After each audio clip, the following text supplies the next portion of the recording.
This is the Five for Fighting podcast.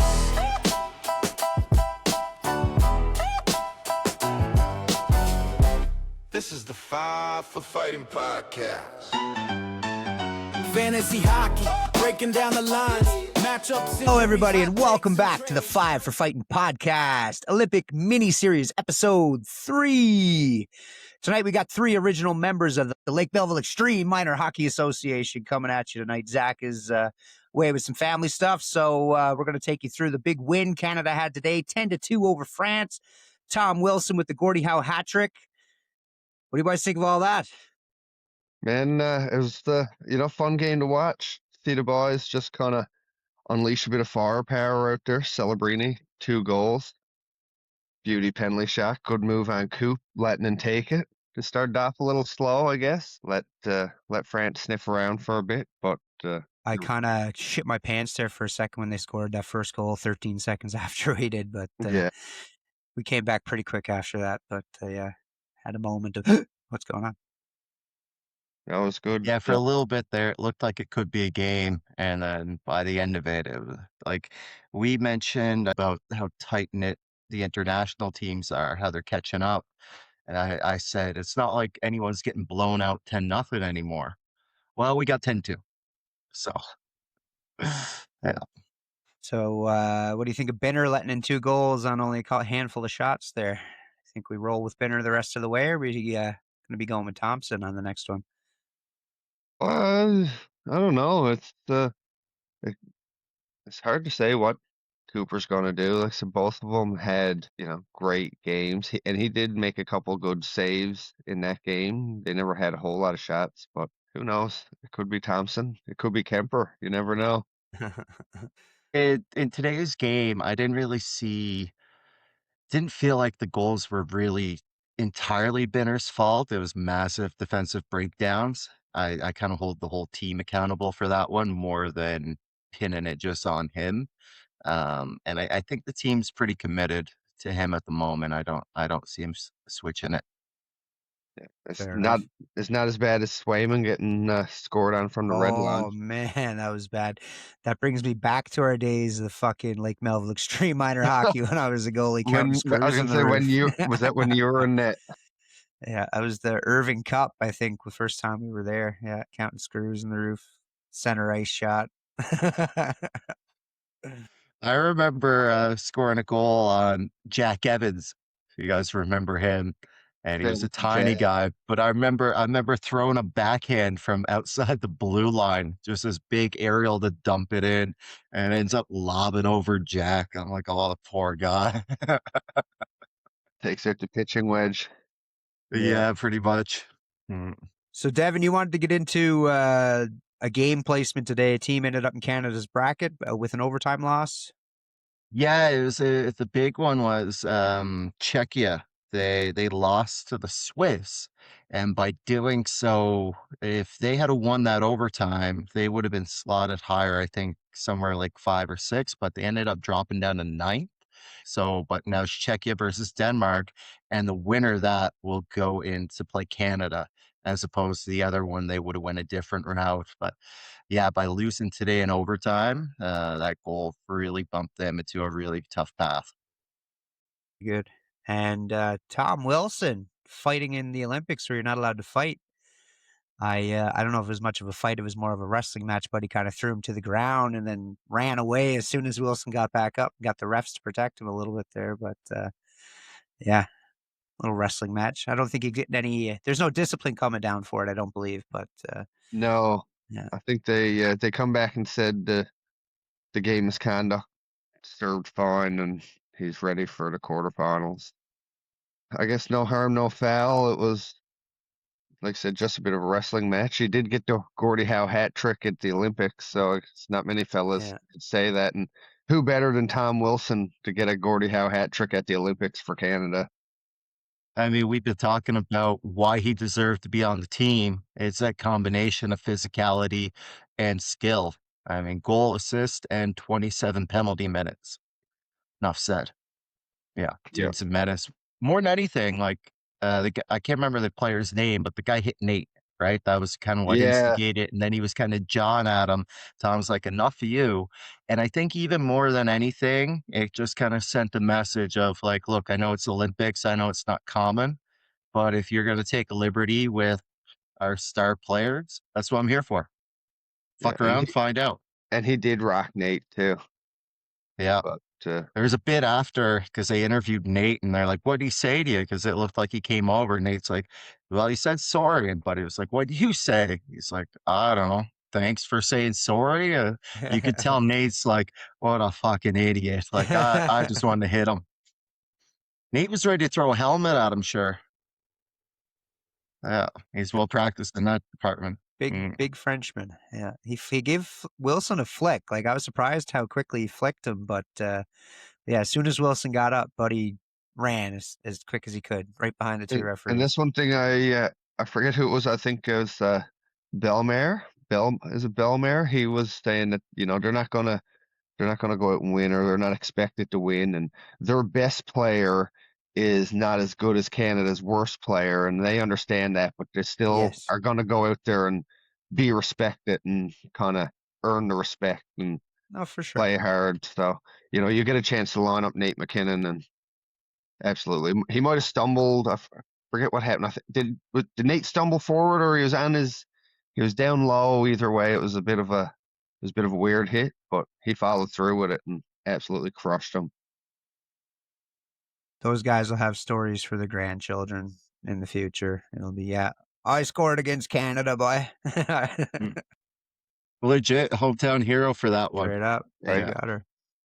Yeah. It's funny you mentioned Belmar, though. Like looking at their roster, he was the only name I recognized. And he played for the Avs. I can't remember if he was on our cup run or the year before, but so he was an Avalanche player, say 5 years ago. And at that point, he was like your fourth liner or like your spare forward, 13F. Where so if that's one of your top guys or the only recognizable name, fuck, man. Like the fact they got two on us Well, they is, have yeah, good for them. Alexander Texier is there as well. I didn't see him. Yeah, Okay. he might be the only active NHLer. I'm not sure, Yep. I think so. but Mm. yeah, I don't know. Same with Italy, right? Like they got walloped last night or yesterday against Finland, but they're going out and they're playing hard. You see the contracts that were going around, and their whole team is worth, I guess, like 900K or less than 900K. Oh, it's like us. If we were to go out, it's like us going out and playing at our provincial tournaments. You just go out and play hard. You might not win, but you play hard.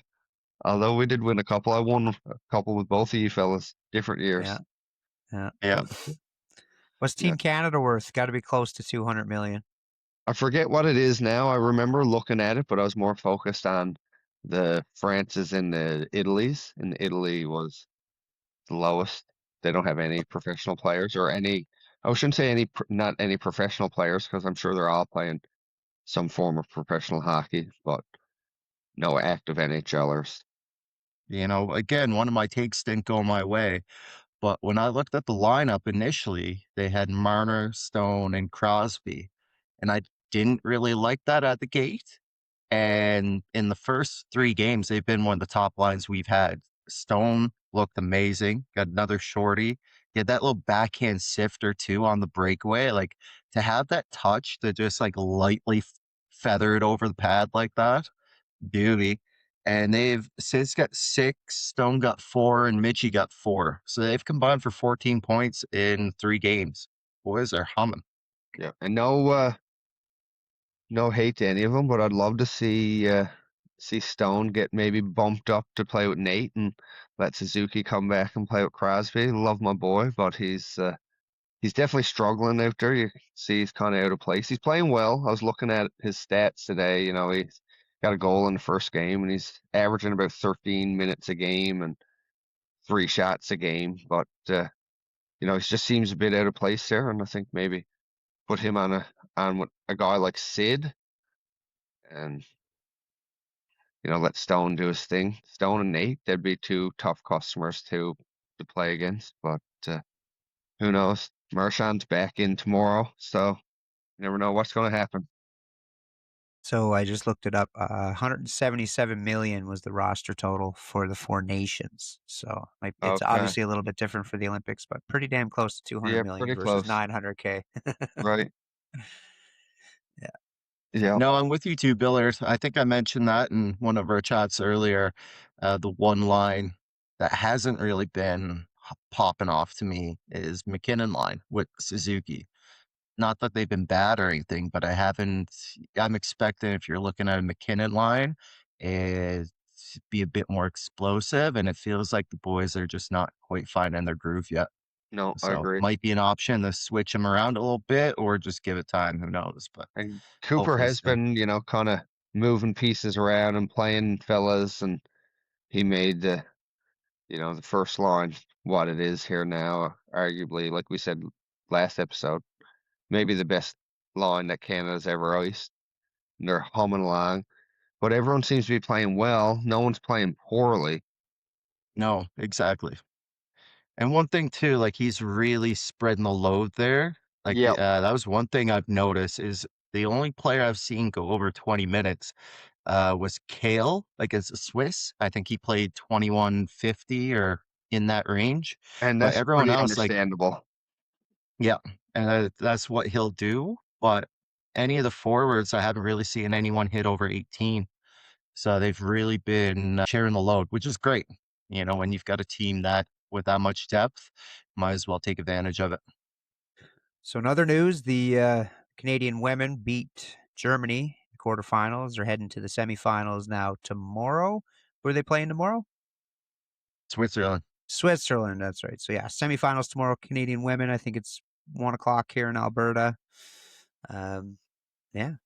Yeah, back to that game. Marie Philip Poulin scored, tied Haley Wickenhauser now all time for Canadian Olympian goal scoring. It's a pretty big deal for them.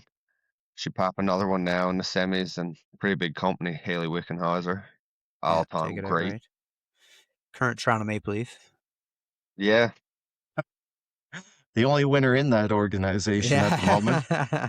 fair enough. Oh man, I hated it Dr. though. Wickenheiser. Yeah. Yeah. Going around social media at the moment is who'd they play? Whoever the US is playing, Latvia. They had a video of Matthews in the crease mucking it up. And Leaf fans are apparently beside themselves because they're livid. They've never seen him do that in a Maple Leaf uniform. But you put that US logo and he's right in there, which I love to see, kind of like McDavid throwing a hit. But my God, you want Poppy to bring that back. And we He like spark something now because he is playing Goldie. Got 2 goals today. 2 goals and assist. Seemed like he was all over the puck. He's playing well, so maybe that's the spark he needs to get Toronto over the hump when they come back from break. it's either throw a match at it or win the majority of the games when you come back. So figure out what identity you want to take on when you come back and run with it. But I hope he does.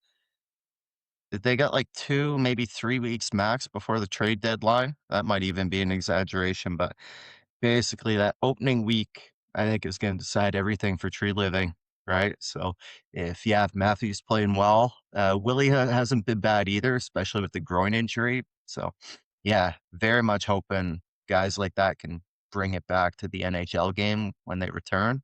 Because if not, like if the Leafs drop their first 2, 3 when they get back, Yeah. at that point, yeah, It's throw a cut it match down. at it 100%. Yeah. But they just had that little 3-game winning streak before before it all ended. I was at their last game against the Oilers. Great win against the Oilers. Yeah. And if they can come out of this roll and get a couple of games the other way, get a couple of W's going, they could they'll be sniffing the playoffs pretty soon. Yeah. No, they have 2, 3 games to make their final case to management before that deadline. Yeah. Ryan, how does it feel just watching Mitch Marner dance around out there, just making Hate it. laser beam passes, I hate it. I hate everything about it. feeding fellas back door? I'm cheering for Marchand, Brad Marchand. I'm cheering for him more than I'm cheering for Mitch Marner right now. He just turns my guts. Even his interviews, everything, just this cocky little prick that he is. I just everything about him just turns my guts. Well, I'll agree with that. If I seen him at a bar one night, he's the last person at that bar I want to talk to. 100%. He just seems like such a deluded millionaire, Yeah, that's what I get like a from him. A little whiny little pompous twat. arsehole. Yeah. Yeah.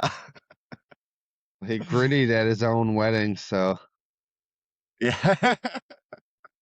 Well, even they had, I think it was the Four Nations one. It was like Nate won player of the game, and then everyone else is like clapping and applauding, and Murray's doing the click. Yeah. yeah. I don't know. And he looked like upset about it. Or the other clip too that was going around was him, and they were talking like, who has the best hockey IQ? And everyone's like, Sid, Sid, Sid. And then Marty's like, I think I'm pretty good. Yeah, he But did. to Yeah. make it right? even I do remember that. and to make it even better, then they cut to like Mitch just passing pizzas right up the middle. Yeah. It's like, oh man. Have a Now bit of he's humility.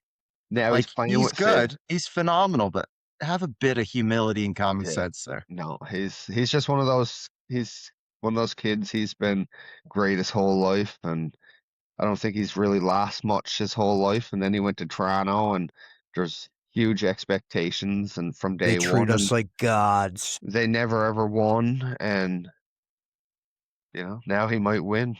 He might go to Vegas and finally get what he was Which is looking for. just typical of ex-Leafers. They tend to, have massive controversy in Toronto, leave Toronto and go elsewhere and win a Stanley Cup, Yeah. i.e. Phil Kessel. Yeah. I mean, not to make it a whole Toronto bit here, but Mike Modano came out recently and was talking about it of like, I wouldn't wish the pressure that they feel in Toronto. I wouldn't wish that on anyone. What a big statement. Yeah. It's fair. But Yeah. I go back to my statement I've said on this podcast before. Every other sport you can't hide. Hockey is one of the only places that allows that luxury down in southern state teams, right? So it is what it is. But yeah, back to the Canadian women. Hopefully they can. Well, pretty certain they'll get her done tomorrow in the semis, and we're looking at a Canada-U.S. final coming up here. And I don't know, man. What do you think? How the Canadian women haven't been getting it done against the United States? Could be a rough one in a gold medal game, or it could be a miracle moment, as they say. You never really do know when they go out there. It could go either way, but it seems like the US has had Canada's number for sure.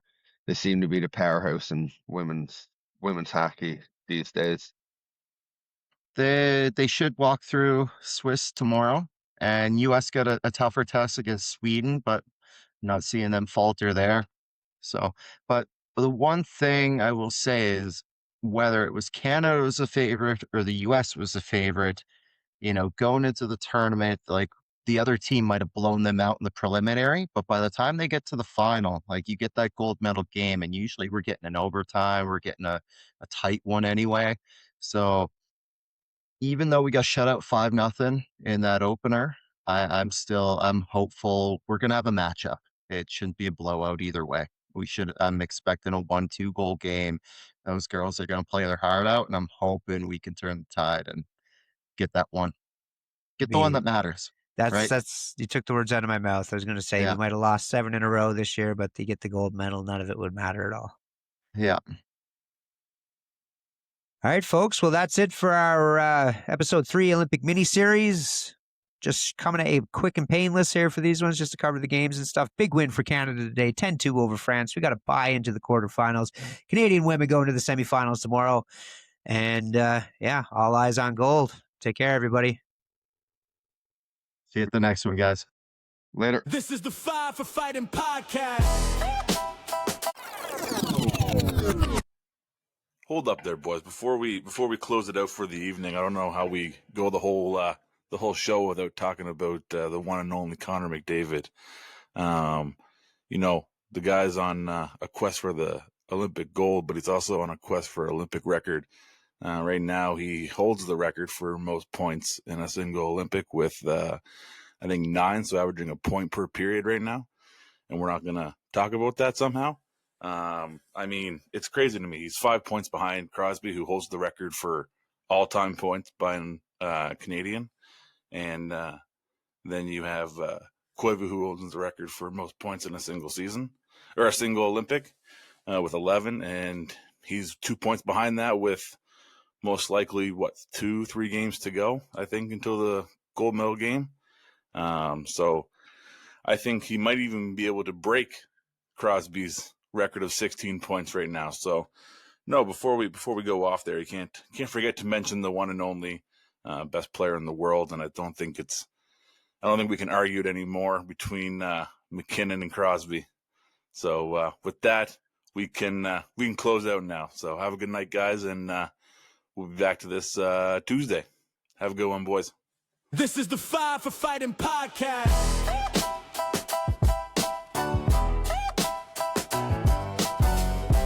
This is the Five for Fighting podcast. Fantasy hockey, breaking down the lines. Matchups, injuries, hot takes, and trades. No clickbait noise, no overplay clips. If there's an edge to find, we already checked. Parlays, we got them for days. Five for Fighting. News updates, insight, and stage. Five for Fighting. Read the ice, beat the market, drop the puck.